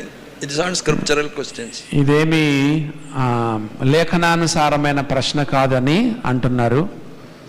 దీని గురించి మనము పెద్దగా డిస్కస్ చేయాల్సిన పని లేదని చెప్తా ఉన్నారు. పరిశుద్ధులకు ఒక్కసారి అప్పగింపబడిన బోధ అని ఉంటే స్త్రీలు బోధ చేయకూడదు, ప్రసంగాలు కూడికలు చేయకూడదని మొదట నుండి ఖండించకుండా ఇప్పుడు ఎందుకని ఎక్కువగా ప్రస్తావిస్తున్నారు? ఇది పరిశుద్ధులకు ఒకసారి అప్పగింపబడిన బోధ కదా, ఎప్పుడు లేనిది ఇప్పుడెందుకు దాన్ని మధ్యలో తీసుకొస్తున్నారని ప్రశ్న వేశారు. దయచేసి వివరించండి. బ్రదరన్ సంఘాలు ఆవిర్భావమైన నాటి నుండి వాక్యపు వెలుగులో ఈ క్రమాలని పెద్దలు వెలువరించారు. ఆనాటి నుండి ఈ సంగతులు నామినల్గా జరుగుతున్నటువంటి సంఘాలలో ఉన్నటువంటి ప్రాక్టీసెస్ని తప్పు అని రద్దుపరిచి వీటిని క్రొత్తగా చేరిన వారు బ్రదర్ సంఘాలుగా కూడుకున్నవారు మొదటి నుంచి ప్రాక్టీస్ చేస్తున్నారు, కానీ ఇప్పుడు కొత్తగా తెచ్చింది ఏం కాదు. 200 సంవత్సరాల నాడు ఆరంభమై ఈ బోధ, ఈ సిద్ధాంతం అనుసరించబడతా ఉంది. ఆరాధనలో నిర్జీవ వస్తువులు వాడకూడదన్నారు. మరి సౌండ్ సిస్టమ్ మైక్ వాడవచ్చా? పాల్గాంధీ గారు.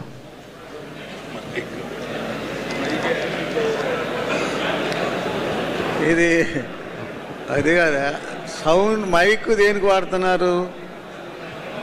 వినాలి. ఆగండి. ఇన్స్ట్రుమెంట్స్ అంటే చర్యను ఉప్పొంగు చేసి, మైక్ అంటే ఎక్కువ మంది ఉన్నారు కాబట్టి అందరికి వినబడాలి అనే ఉద్దేశంతో వాడుతున్నారు. అదేమో మ్యూజికల్ ఇన్స్ట్రుమెంట్ కాదు కదా. ఇది ఒక వెరీ ప్రశ్న అన్నమాట. అందరూ ఆమెనని చెప్పాలి కాబట్టి మనము మైక్ వాడుతున్నాము. అందరికి వినపడాలి కదా. మనం స్తుతించే స్తుతులు అందరికి వినపడాలి. వినపడితే కదా ఆమెనని చెప్పేది. అది ఒకే వీధిలో, ఒకే గ్రామంలో ప్రక్కనే సంఘాలు కట్టుతున్నారు. ఇది సంఘ క్రమమా? వరప్రసాద్ అన్న. ఒకే వీధిలో ప్రక్కన ఉంటే చీలిక అనమాట అది. మరి ప్రక్కన పోయి కలిసి ఆరాధన చేయొచ్చు. లేదా పెద్ద సంఘం అయితే మరి వాళ్ళు అందరూ తమ కృపావరాలు వినియోగించుకోవడానికి సంతోషంగా ఆ పని చేయొచ్చు. కానీ అయితే భిన్నమైన మనసుతో మరి మనం విన్నాం కదా, బ్రదర్ సంఘాలు ఏమి ఎక్కువ విన్నాము, చీలికలు ఎక్కువ విన్నాం. కనుక చీలి రీతిగా ఉండకూడదు. లేఖనాలు ఎక్కడ కూడా బైబిల్లో డివిజన్ అనే మాట లేదు, అడిషన్ అనే మాట ఉంది, మల్టిప్లికేషన్ మాట ఇంగ్లీష్లో మనం చూస్తే అడిషన్ ఉంది, మల్టిప్లికేషన్ ఉంది, కానీ డివిజన్ అనే పదం బైబిల్ ఎక్కడ కూడా లేదు. కనుక డివైడ్ అయ్యి వేరువేరుగా కూడుకోవడం తప్పే. నిన్న మనము పిల్లా వెంకటరత్నం గారు, సిద్దిపేట ప్రకాష్ గారు, పిఎస్ స్వామి గారు, వాళ్ళను మనము పిలుచుకోకూడదని మనము విన్నాము. వాళ్ళతో పాటు స్పీకర్స్గా మనము ఇతర ప్రాంతాలకు వెళ్ళవచ్చా? మన సంఘాలకు పిలుచుకోకపోయినా వాళ్ళతో పాటు మనం స్పీకర్గా వెళ్ళి వాక్యం చెప్పవచ్చునా? వి మాథ్యూ గారు.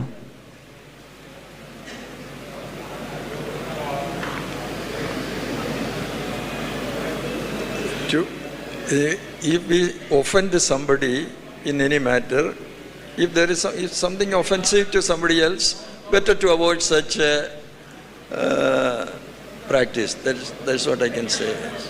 ఇతరులకు అభ్యంతరం కలుగు చేయనిది ఏదైనాను మానివేయుట మంచిది అని బైబిల్లో రాయబడింది.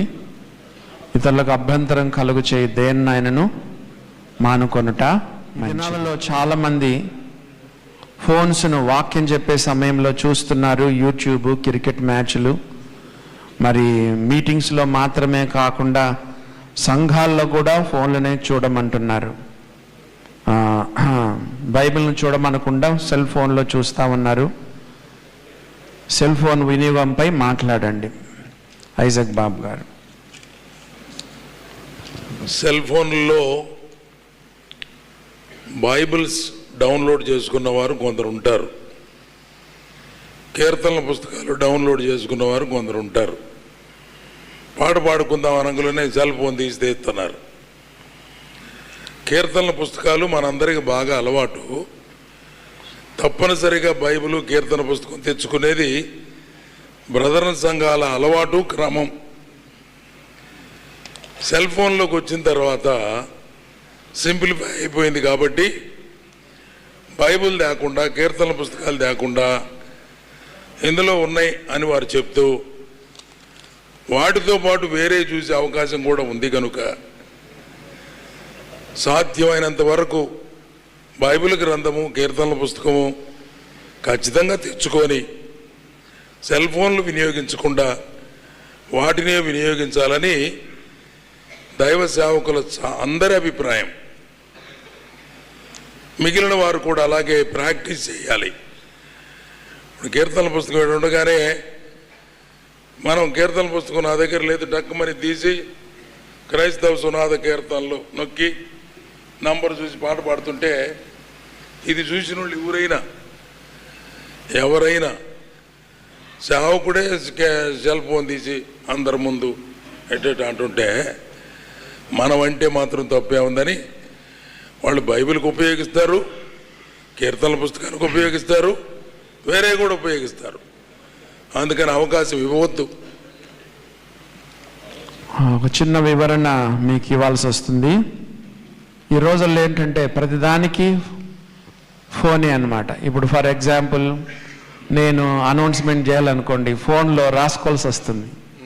ఇప్పుడు ఫోన్లో ఇప్పుడు ఈ అనౌన్స్మెంట్ చేయాలి, ఈ అనౌన్స్మెంట్ చేయాలి, ఈ అనౌన్స్మెంట్ చేయాలని మాటికి గుర్తొచ్చినవన్నీ రాసుకోవాల్సి వస్తుంది. నేను ఫోన్ ఉపయోగించట్లేదు అక్కడ. కాబట్టి ప్రతిదానికి ఇప్పుడు రోజుల్లో ఏంటంటే ఫోన్ అనేది కంపల్సరీ అయిపోయింది. ఈ చిన్న బ్యాంకు ట్రాన్సాక్షన్ చేయాల్సి వచ్చిన మా సంఘంలో ఇప్పుడు ఒక సహోదరుడు వాళ్ళ డాడీ చావు బతుకుల్లో ఉన్నాడు. చాలా అర్జెంటుగా, చాలా డెస్పరేట్గా మనీ కావాలని చెప్పాడు. ఫోన్ ఉపయోగించి మరి వాళ్ళకు డబ్బులు పంపాల్సిన పరిస్థితి. ప్రతిదానికి ఫోన్. సో మనం ఫోన్ చూసేటప్పుడు ప్రతిసారి మనం ఒక వ్యక్తిని తప్పుగా అనుకోవడానికి లేదు ఈ రోజుల్లో. ఎందుకంటే టికెట్ చేసుకోవాలన్నా ఫోనే, ట్రైన్ టికెట్ చేసుకోవాలన్నా ఫోనే, దాన్ని రాసుకోవాలన్నా ఫోనే, డబ్బులు పంపాలన్నా ఫోనే, ఆన్లైన్ ట్రాన్స్ఫర్ చేసుకోవాలన్నా ఫోనే, బ్యాలెన్స్ చూసుకోవాలన్నా ఫోనే, ప్రతిదానికి ఫోనే ఉంటుంది. ఇప్పుడు మన కార్యక్రమాలు చూడాలన్నా ఫోనే. మందిరంలో ఆరాధనలో నో ఫోన్. ఆరాధన చేసే టైంలో ఫోన్ ఉండదు. ఇప్పుడు కొన్నిసార్లు సేవకులకు, సంఘ పెద్దలకి కొన్ని ఎగ్జంప్షన్స్ ఉంటాయి. ఇప్పుడు ఆరాధనలో ఉంటాం, ఎవరో కొత్త వాళ్ళు కరెక్ట్ ఆరాధన టైంలోనే ఫోన్ చేసి మందిరం డే ఎక్కడండి, ఎన్నింటికండి, లేదా స్థలం ఎక్కడ, అడ్రస్ ఎక్కడండి అని ఫోన్ చేస్తారు. సో అలాంటప్పుడు మనం మన సొంతం కోసం ఫోన్ ఎత్తట్లేదు అక్కడ. వాళ్ళు ఎవరో కొత్త వాళ్ళు వస్తారు, సిటీకి వస్తారు, ఆ టైంలో వాళ్ళకు ఫోన్ ఎత్తి అడ్రస్ చెప్పాల్సి వస్తుంది. అలాంటివి కొన్ని ఉంటాయి. ప్రతిదీ మనం తప్పనుకోవడానికి వీలు కాదు. బైబిల్, కీర్తనలు తప్పకుండా తెచ్చుకోవాలి. ఈ రోజుల్లో బోధకులు కదా బైబిల్ తెచ్చుకోకుండా ల్యాప్టాప్ తెచ్చుకొని బోధిస్తూ ఉన్నారు. జీవవాక్యమును చేత పట్టుకొని అని రాయబడింది. ఇందాక దైవ సేవకులు కూడా చూపించారు. ఎజ్రా ధర్మశాస్త్ర గ్రంథాన్ని చేతపుచ్చుకొని అనే మాట మనం చదువుతాం. నా చేరి వచ్చిన వారిలో సేవా ప్రతిష్ట లేకుండా సేవకులుగా చెప్పుకుంటున్నారు. ఉద్యోగాలు చేస్తూ సేవకులు మనం చెప్పుకుంటూ సేవకుల యొక్క మరి ఈవులు, కానుకలు తీసుకుంటా ఉన్నారు. దయచేసి వివరించండి పాల్ గాంధీ గారు. సేవా ప్రతిష్ట లేకుండా సేవకులని చెప్పుకుంటున్నారు. సేవకులు పొందాల్సిన ఈవులు అవి ఇవన్నీ పొందుకుంటా ఉన్నారు. దయచేసి వివరించండి. ఉద్యోగం చేస్తూ సేవ చేసేవారు సేవకులు కాదు. వారికి ఈవులు కూడా ఇవ్వాల్సిన అవసరం లేదు, వారు తీసుకోకూడదు. దేవుని వాక్యమే అది. ఇప్పుడు ఏం జరుగుతుందంటే 1 సంవత్సరము 2 సంవత్సరాలకు రిటైర్ అయ్యేవాళ్ళు ఇప్పుడే రిజైన్ చేసి సేవకుని వస్తున్నారు. ఎందుకు? ఈ బెనిఫిట్స్ వస్తాయి, ఆ బెనిఫిట్స్ వస్తాయి. అది సరైన విధానం కాదు. అది ధనాపేక్షతో కూడిన పని. ఇంచుమించుగా అటువంటి వారిని అసలు గుర్తింపకుండా ఉండటమే మంచిది. ఎవరైనా సరే పూర్వీకులు ఉద్యోగాలు చేస్తూ రిజైన్ చేసి సేవకు వచ్చారు, అది వేరు. వాళ్ళు పిలుపు వచ్చింది, వచ్చారు. అందుకు వాళ్ళకి 10 ఏళ్ళు 20 ఏళ్ళు 30 ఏళ్ళు సర్వీస్ ఉంది, అది త్యాగం చేసి వచ్చారు, అది వేరు. ఇప్పుడు ఏం జరుగుతుంది? 2 సంవత్సరాలు, సంవత్సరం, 2 సంవత్సరాలు, 3 ఏదో గవర్నమెంట్ ఏదో బెనిఫిట్గా రిటైర్మెంట్గా ఇస్తాయి, అవన్నీ తీసుకుని ఆ పెన్షన్ వస్తుంది, ఇది వస్తుంది, అన్నీ చేస్తారు. ఇది యుక్తితో చేస్తున్న పనులు. సంఘాలు ప్రోత్సహించుకోవాలి.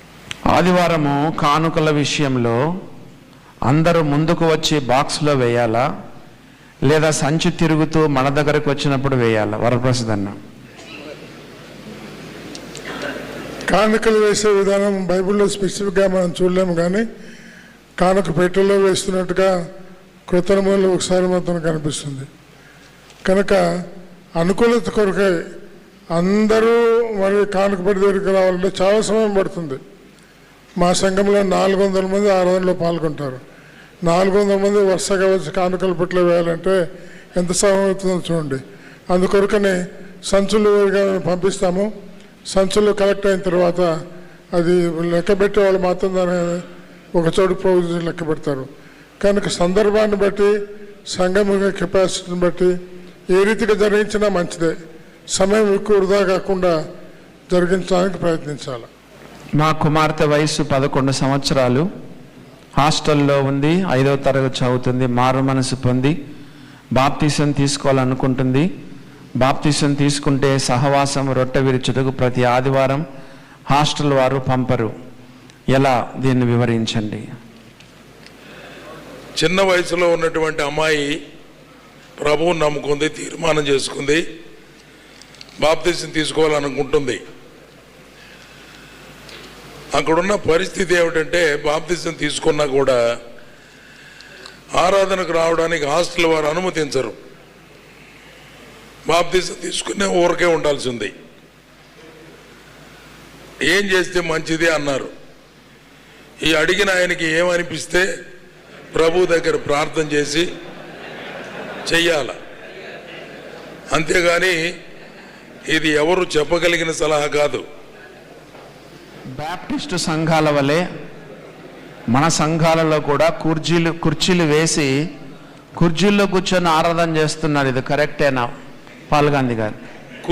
ఆయన కూర్చొని నిలబడలేకపోతే కుర్చీ చేయొద్దు. మరి ఇక్కడ బ్యాప్టిస్ట్ సంఘాల వలె మన సంఘాలలో కూడా ఈ మధ్య కుర్చీలు వేసి కుర్చీల్లో కూర్చొని ప్రభుని ఆరాధిస్తున్నారు. ఇది కరెక్టేనా? కుర్చీలో కూర్చోవడం మన అనుకోవద్దని బట్టి, ఇప్పుడు మీరు మమ్మల్ని మా ఇక్కడ కుర్చీలు వేస్తారు, వయసుని బట్టి కింద కూర్చోలేము. మేము కింద కూర్చోలేము. అందుకని మా సంఘంలో కూడా కుర్చీలోని మేము కూర్చుంటాము, కుర్చీలోని ఆరాధన చేస్తూ ఉన్నాము. బ్యాప్టిస్ట్ వాళ్ళే కాదు, ఎక్కడైనా ఏ సంఘంలో అయినా కానీ వారి యొక్క పరిస్థితులను బట్టి చైర్లు వేస్తూ ఉంటారు. మా సంఘంలో కింద కూర్చొని ఆరాధించే వాళ్ళు కూడా ఉన్నారు. కూర్చోగలిగిన వాళ్ళు కూర్చుంటే మంచిది, కూర్చోలేని వాళ్ళు చైర్ మీద కూర్చొని ఆరాధన చేయొచ్చు, ఏం పర్వాలేదు, తొందర ఏం లేదు.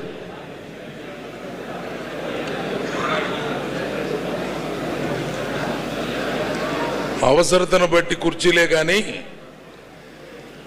అవసరతను బట్టి కుర్చీలు. మనం కోవిడ్ దగ్గర నుంచి కుర్చీలు అలవాటైనాయి.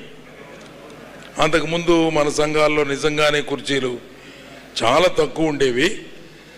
చివరిలో ఎవరో వృద్ధుల కోసం, పెద్దవారి కోసం, కూర్చోలేని వారి కోసం వేసేవాళ్ళం. కానీ కోవిడ్ సమయంలో కంపల్సరీ అయింది దూరంగా కూర్చోబెట్టడానికి. సో కుర్చీలు ఎంటర్ అయిపోయినాయి మన సంఘాలలో కూడా. ఉన్న కుర్చీలు పాడు పెట్టుకోలేక అన్ని సమయాలలో కుర్చీలు వేస్తున్నారు. అయితే ఒక ప్రకటన ఒకటి చేస్తాం. ఏమని? కింద కూర్చోడానికి అవకాశం ఉన్నవారు, కూర్చోగలిగిన వారు దయచేసి ముందుకు రండి, చాపల మీద కూర్చోండి, ప్రభువుని ఆరాధించండి అని. వారి అవసరతను బట్టి, పరిస్థితిని బట్టి కుర్చీలే కానీ అదేదో డిగ్నిటీ కాదు, లేకపోతే బ్యాప్టిస్టుల పద్ధతి కాదు. ఇంగ్లీష్ బైబిల్లో వర్షిప్ అన్న ప్రతిసారి కూడా తెలుగు బైబిల్లో నమస్కరించిరి, ఆరాధించిరి, సాష్టాంగపడిరి, తమ ముఖములను నేల మోపిరి అనే మాట మనం చూస్తున్నాము. మరి కుర్చీళ్ళు వృద్ధులకి, గర్భిణీ స్త్రీలకు, ఆపరేషన్ అయిన వాళ్ళకి పర్వాలేదు. కానీ ఈ రోజుల్లో యవనస్తులు కూడా, మంచి యవనస్తులు కూడా కుర్చీలకు అలవాటు పడుతున్నారు. మనము ప్రార్థన చేసేటప్పుడు కానీ, ఆరాధనలో ఉన్నప్పుడు కానీ మోకరించడం మంచిది. కుర్చీల్లో కూర్చున్న వారి ఆరాధన దేవుడు అంగీకరించడం కాదు, కానీ దేవుని యొక్క వాక్యంలో ఆరాధన అన్న ప్రతిసారి కూడా, అక్కడ వర్షిప్డ్ అనే ప్రతిసారి కూడా మరి తెలుగు బైబిల్లో సాష్టాంగ నమస్కారం చేసిరి అనే మాట మనము చదువుతున్నాం. మనకు